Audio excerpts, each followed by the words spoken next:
আসসালামু আলাইকুম। Technique easy এডুকেশনের পক্ষ থেকে নবম দশম শ্রেণীর শিক্ষার্থীদের জানাচ্ছি শুভেচ্ছা। আজকের পর্বে আমরা অনুশীলনী যে নমুনা সৃজনশীলটা আছে এটা নিয়ে তোমাদের সাথে আলোচনা করব। কি বলছে দেখো তো, 12 বছরের নিতা অত্যন্ত চঞ্চল প্রকৃতির। সেদিনের অনেকটা সময় দৌড়ঝাঁপ খেলাধুলা করে কাটায়। একদিন সে দৌড়াতে গিয়ে পায়ের গোড়ালিতে প্রচণ্ড ব্যথা পায়। ডাক্তারের কাছে গেলে তিনি বলেন নিতার পায়ের 2 হাড়ের সংযোগকারী পর্দা ক্ষতিগ্রস্ত হয়েছে। 2 হাড়ের সংযোগকারী যে পর্দাটা, অর্থাৎ অস্থি আর অস্থি দুইটা হাড়, এই অস্থিকে সংযোগকারী যে পেশিটা বা পর্দাটা, ওইটাকে আমরা কি বলতে পারি? এটাকে আমরা বলি হচ্ছে লিগামেন্ট। তার মানে লিগামেন্ট কিন্তু অনেক সময় ভারী কোনো কাজ করতে গেলে, ভারী কিছু উঠাইতে গেলে বা দৌড়ঝাঁপ করতে গেলে, উপর থেকে লাফ দিতে গেলে কিন্তু তোমার লিগামেন্টটা অনেক সময় ছিঁড়ে যেতে পারে। সেক্ষেত্রে আমরা কি দেখলাম, এই নিতার পায়ের লিগামেন্ট ছিঁড়ে গেছে, এরকম একটা ঘটনা আমরা দেখতে পাই না। তাহলে উদ্দীপকটা বুঝতে পারলাম। এরপরে দেখো ক নাম্বার কি বলছে, অস্থি কাকে বলে। অস্থি হচ্ছে তোমার যোজক কলার একটা রূপান্তরিত রূপ। দেখো, অস্থি যোজক কলার রূপান্তরিত রূপ, এটি দেহের সবচেয়ে দৃঢ় একটা কলা। এখন এই যে কলাটা, এটা কি যোজক কলা কেন বলছে? যোজক কলা বলতে ওই জায়গাটাকে বোঝাচ্ছে যেখানে তোমার মাতৃকার পরিমাণ খুব বেশি থাকে এবং কোষগুলো খুব কম থাকে। অল্প পরিমাণ কোষ মাতৃকার ভিতরে ছড়ানো ছিটানো অবস্থায় থাকে, ওইটাকে আমরা বলতেছি অস্থি। এখন অস্থি বলতে মেইনলি হাড়কে বুঝতেছি আমরা। তাহলে এটাকে রূপান্তরিত কেন বলছে? কারণ এরকম ধারণা করা হয় যে তরুণ আস্থির উপরে ক্যালসিয়ামের আবরণ জমা হয়ে এটা অনেক বেশি দৃঢ় হয়ে গেছে। ক্যালসিয়াম বা ক্যালসিয়ামের যৌগগুলা, ধাতুর আবরণ যদি পড়ে সেক্ষেত্রে দৃঢ় একটা স্ট্রাকচার তৈরি হয়, এজন্য রূপান্তরিত বলা হয়েছে। এরপরে দেখো কি বলছে, মেরুদণ্ডে বিদ্যমান অস্থি সন্ধির প্রকৃতি ব্যাখ্যা করতে বলছে। মেরুদণ্ড কোন জায়গাটা? আমাদের পিঠে যেই অনেকগুলো ছোট ছোট হাড় একসাথে অবস্থান করতেছে। মোট 33টা হাড় আছে আমাদের মেরুদণ্ডে, ছোট ছোট 33টা হাড় এরকম একটার উপর একটা অবস্থান করে পুরো মেরুদণ্ডটা তোমার গঠন করছে, যেটার কারণে কিন্তু আমরা এইভাবে সোজা হয়ে দাঁড়াইতে পারি। এখন মেরুদণ্ডে বিদ্যমান যে অস্থি সন্ধিগুলা, এটা কি রকম, কি প্রকৃতির, এটা বর্ণনা করতে বলছে। এটা হচ্ছে আমাদের ঈষৎ সচল। এই যে নড়াচড়ার উপর ভিত্তি করে আমরা 3টা ভাগে ভাগ করতে পারি। একটা হচ্ছে তোমার পূর্ণ সচল, যেটা অনেক মানে দ্রুত মুভমেন্ট করানো যায়, যেমন আমার হাত দেখো, আমি যেখানে ইচ্ছে সেখানে নড়াচড়া করাতে পারতেছি, এটা হচ্ছে পূর্ণ সচল অস্থি সন্ধি। এরপরে ঈষৎ সচল, ঈষৎ বলতে অল্প একটু বা কিঞ্চিত, তাহলে অল্প একটু নড়াচড়া করাইতে পারবা তুমি। মেরুদণ্ডের হাড়গুলা তুমি চাইলে কিন্তু পিছন দিকে অল্প একটু পরিমাণ বাঁকা হইতে পারতেছো, কিন্তু অনেক বেশি ফ্লেক্সিবল ভাবে এটা মুভমেন্ট করা যাচ্ছে না। সেক্ষেত্রে এই মেরুদণ্ডের অস্থিকে আমরা কি বলবো? ঈষৎ সচল অস্থিসন্ধি। আরেকটা আছে নিশ্চল। 3টা প্রকার ভেদের, একটা পূর্ণ সচল, ঈষৎ সচল, আরেকটা হচ্ছে নিশ্চল। নিশ্চল যেটা, সেটা হচ্ছে একদম নড়াচড়া করানো যাবে না। যেমন তোমার দেখো করটিকার যে অস্থিটা, এটা কিন্তু তুমি একটু নড়াচড়া করাতে পারবা না। মাথার এখানে কিন্তু অনেকগুলা হাড় একসাথে আছে, যেটা তুমি নড়াচড়া কখনোই করাইতে পারতেছো না। তাহলে এই 3 ধরনের অস্থিসন্ধি আছে, যেখানে মেরুদণ্ডেরটা কি আমাদের ঈষৎ সচল, মানে কিছুটা নড়াচড়া করাইতে পারতেছো। ঈষৎ সচল অস্থিসন্ধি সমূহ একে অন্যের সাথে সংযুক্ত থাকলেও, তারা সংযুক্ত থাকে কিন্তু সামান্য নড়াচড়া করানো যায়, ফলে আমরা দেহকে সামনে, পেছনে এবং পাশে বাঁকাতে পারি।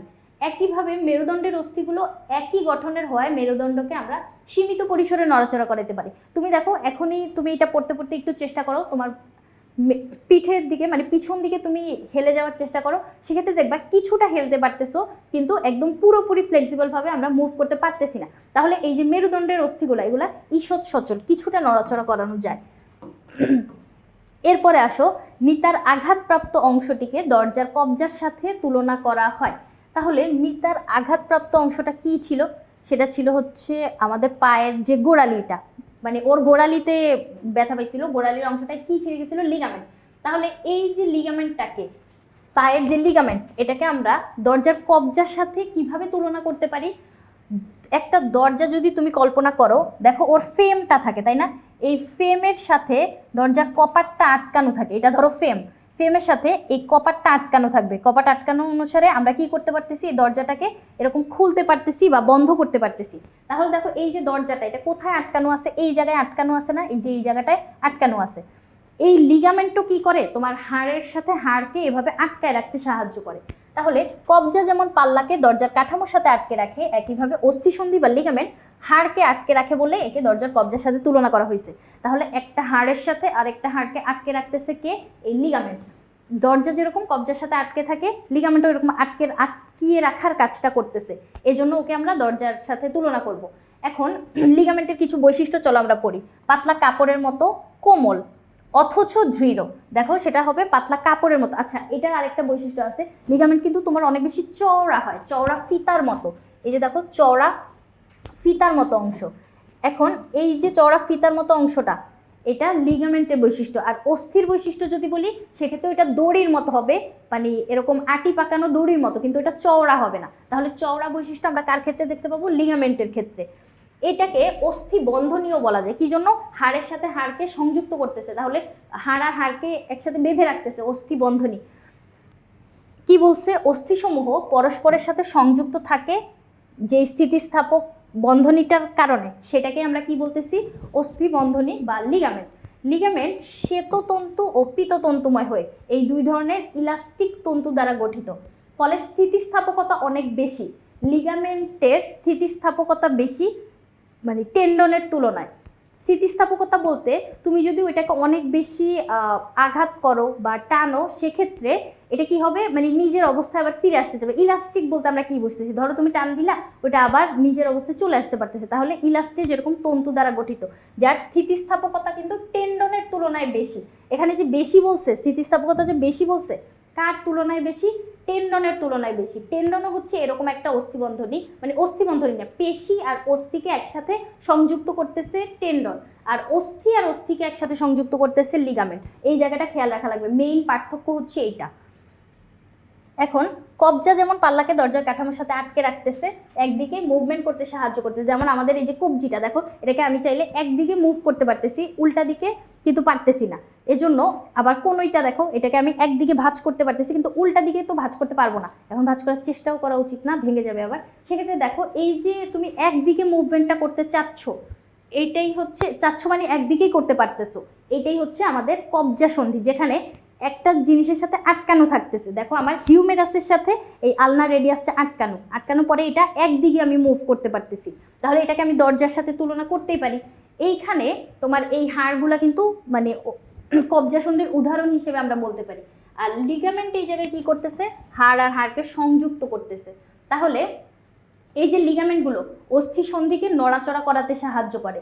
একটি হাড় অন্য একটি হাড়ের সাথে লিগামেন্টের মাধ্যমে যুক্ত থাকে। এই যে এই কথাটা সবচেয়ে গুরুত্বপূর্ণ, একটি হাড় অন্য একটি হাড়ের সাথে লিগামেন্টের মাধ্যমে যুক্ত থাকে। এখন এই যে যুক্ত থাকার কারণে এটা কি করতেছে? তোমার স্থানচ্যুত হয়ে যাচ্ছে না। আমরা যখন সাইনোভিয়াল অস্থি সন্ধি আঁকবো, দেখো এটা একটা হাড়, এটা আরেকটা হাড়। এই যে সাইনোভিয়াল অস্থি, এই অস্থিটা তোমার একটা অস্থি আরেকটা অস্থি এভাবে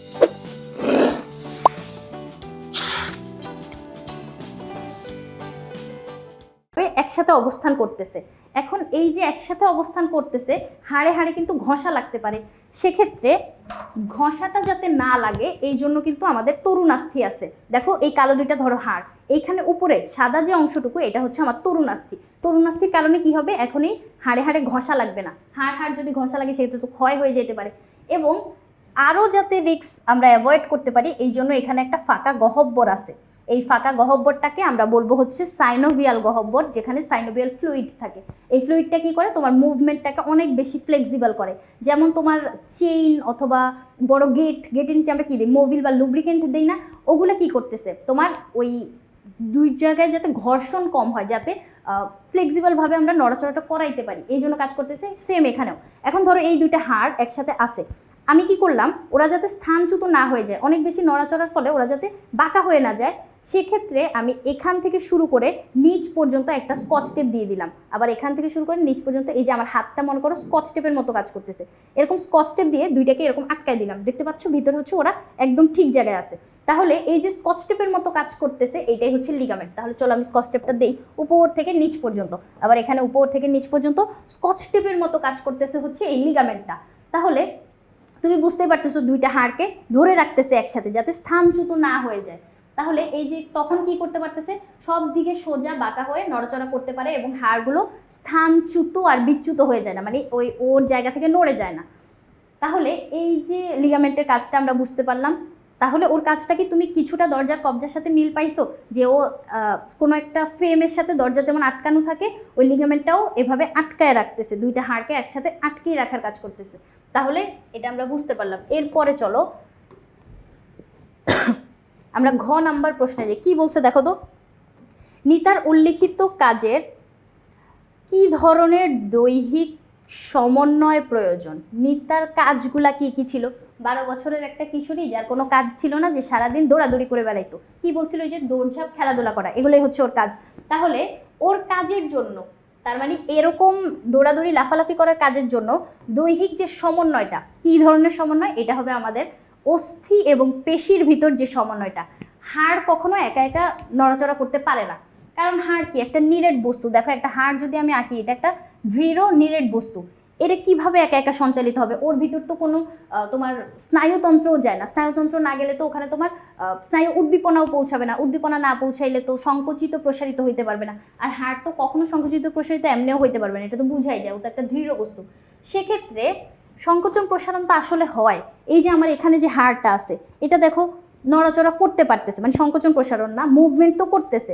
কিভাবে করতেছে? তাহলে এই জায়গাটা বোঝার জন্য আমাদেরকে কি করা লাগবে? আমি একটা চিত্র আঁকি, দেখো চিত্রটা দেখলে একটু সহজে বুঝতে পারবা। ধরো এটা আমার হাত, এই যে হাতের যে অস্থিগুলা, হাতের অস্থি আছে, অস্থির সাথে সাথে এখানে কি আছে? তোমার মাসলগুলাও আছে। এখন আমি ধরো এখানে একটা হাড় আঁকলাম, এইখানে আমার একটা হাড় আছে। এই অংশের হাড়টাকে কি বলে? এটাকে বলে হচ্ছে তোমার হিউমেরাস। আর এই দিকে আরো দুইটা হাড় আছে, এটাকে বলে আলনা, একটাকে বলে রেডিয়াস।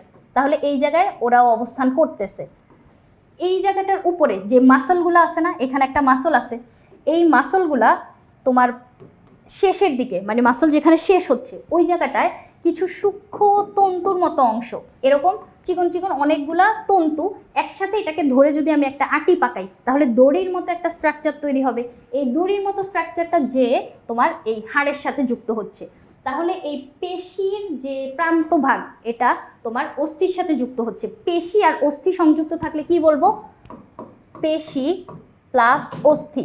এইখানে সংযুক্ত থাকার কাজটা কে করে দিবে? এটা করে দিবে হচ্ছে আমার টেন্ডন।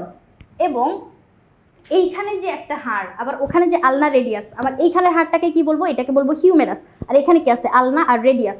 হিউমেরাস আর আলনা রেডিয়াসও তো একসাথে সংযুক্ত থাকবে। সেক্ষেত্রে অস্থি এবং অস্থি যেখানে সংযুক্ত থাকতেছে, অস্থি এবং অস্থি সংযুক্তকরণের কাজটা করতেছে হচ্ছে আমার লিগামেন্ট। এখন দেখো এই টেন্ডনটা কি করলো? তোমার আটি পাকায় দড়ির মতো হয়ে হাড়ের সাথে সংযুক্ত হইলো। এই হাড় এই যে তোমার আলনা রেডিয়াসের সাথে যায়, এই পেশির তন্তুগুলো আলনা রেডিয়াসের সাথে যায় যুক্ত হলো। সেক্ষেত্রে ধরো আমি এই জায়গায় একটা দড়ি বাঁধলাম, বাঁধার পরে যখন আমি টান দিচ্ছি, দেখো তো আমার হাতটা সামনে চলে আসতেছে না? দড়ি যখন টানতেছি তখন হাতটাও কাছে চলে আসতেছে। তাহলে এই যে হাড়গুলা, এগুলা কোনোটা ভাঁজ করার মাধ্যমে হিউমেরাসের কাছে চলে আসলো আলনা রেডিয়াস, আবার যখন আমি ছেড়ে দিলাম সেক্ষেত্রে হিউমেরাস থেকে দূরে চলে গেল। তাহলে এই পেশিটা উপরের এইটাকে আমরা কি বলি? বাইসেপস বলি, আর নিচেরটা হচ্ছে ট্রাইসেপস। তাহলে এই যে বাইসেপস পেশিটা যখন সংকুচিত হচ্ছে তখন কাছে চলে আসতেছে অস্থিগুলা, আর নিচের ট্রাইসেপস তখন শিথিল অবস্থায় থাকতেছে। আবার যখন হাতটা দূরে ছেড়ে দিব আমি, মানে কোনোটা যখন খুলে দিব, ভাঁজটা যখন খুলে দিব, সেক্ষেত্রে ট্রাইসেপস এই জায়গায় সংকুচিত অবস্থায় থাকবে এবং বাইসেপস এখানে কি হবে? শিথিল অবস্থায় থাকতেছে। তাহলে এইখানে তুমি দেখেই বুঝতে পারতেছো এই পেশির যে তন্তুগুলা, এগুলা কি করতেছে? তোমার এখানে দড়ির মতো কাজ করতেছে। যখন এইদিকে টান দিচ্ছে তখন এটা এইদিকে আসতেছে, আবার এইখান থেকে যে তন্তুগুলো এখানে সংযুক্ত থাকবে, ও যখন টান দিচ্ছে তখন কি হবে? এই দিকে চলে আসবে। তাহলে এই যে হাড়গুলা, হাড় মুভমেন্ট করতেছে কিভাবে? পেশির কারণে। পেশি কিভাবে মুভমেন্ট করতেছে? পেশি এভাবে সংকুচিত প্রসারিত কিভাবে হচ্ছে? কারণ এখানে তোমার স্নায়ু কাজ করতেছে। আমরা জানি পেশির ভিতরে হচ্ছে স্নায়ুতন্ত্র থাকে। স্নায়ুতন্ত্রের উদ্দীপনার কারণে তোমার পেশি সংকুচিত প্রসারিত হইতে পারে। পেশি সংকুচিত প্রসারিত হইলে ওই অস্থিগুলাও নড়াচড়া করতে পারবে। তাহলে এই যে দৌড়ঝাঁপের কাজটা, তার মানে তোমার পুরো দেহের সমন্বয় সাধনের যে কাজটা, দৈহিক সমন্বয়, এটা কিভাবে হচ্ছে? পেশি আর অস্থি একসাথে কাজ করতেছে বিধায় এটা হচ্ছে। আমি যে মানে চলাচল করতেছি, এই যে দেখো এখান থেকে এখানে আমি চলতেছি, তারপরে আমার দেহের ভিতরে সমন্বয় সাধিত হচ্ছে, এটা কখনোই সম্ভব হইতো না যদি না পেশির মানে অস্থির উপরে পেশি আচ্ছাদন করে থাকতো। ওই অস্থির উপরে পেশির আচ্ছাদনগুলাই পেশিতে যখন স্নায়ু উদ্দীপনা যাচ্ছে তখন সংকোচন প্রসারণের মাধ্যমে তোমার হচ্ছে হাড়গুলা মানে নড়াচড়া করতে পারতেছে। তাহলে এই যে নিতার উল্লেখিত কাজগুলা, দৌড়ঝাঁপের কাজ, এটা দৈনিক সমন্বয়ের প্রয়োজন। দৈহিক সমন্বয় বলতে পেশি আর অস্থির সমন্বয় প্রয়োজন। দুইজন একসাথে কাজ করছে বিধায়ী এই দৌড়ঝাঁপগুলা বা চলন, অঙ্গ সঞ্চালন এগুলো সম্ভব হচ্ছে। তাহলে আশা করি বুঝাইতে পারছি। এখন এই যে আমি তোমাকে চিত্র দিয়ে যে বুঝাইলাম, কনসেপ্টটা তুমি ক্লিয়ার করো, সেক্ষেত্রে বর্ণনা নিজেই লিখতে পারবা। বর্ণনা এখন আমি পিডিএফ ধরে ধরে এক লাইন করে বলতে পারবো না। তোমার কাছে ইজি বায়োলজি বই আছে, বর্ণনাটা তুমি ওখান থেকে পড়বা। না বুঝলে তুমি আমার কনসেপ্টটা দেখবা, মানে কনসেপ্টটা বুঝার পরে যখন রিডিং করবো তখন দেখবা বুঝতে পারতেছো। কথাবার্তা কিন্তু এত কঠিন কিছু না, সহজ কিন্তু। আশা করি বুঝাইতে পারছি। পরবর্তী পর্ব দেখার আমন্ত্রণ রইল। ধন্যবাদ সবাই।